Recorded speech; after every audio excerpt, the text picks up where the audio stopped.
Kalmar Vattens huvuduppdrag är att säkra upp medborgarnas behov av dricksvatten med hög kvalitet, men också att rena dag- och spillvatten med stor miljöhänsyn.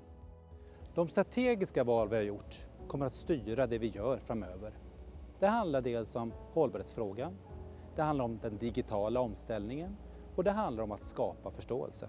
Genom vårt uppdrag möjliggör Kalmar Vatten för framtidens Kalmar.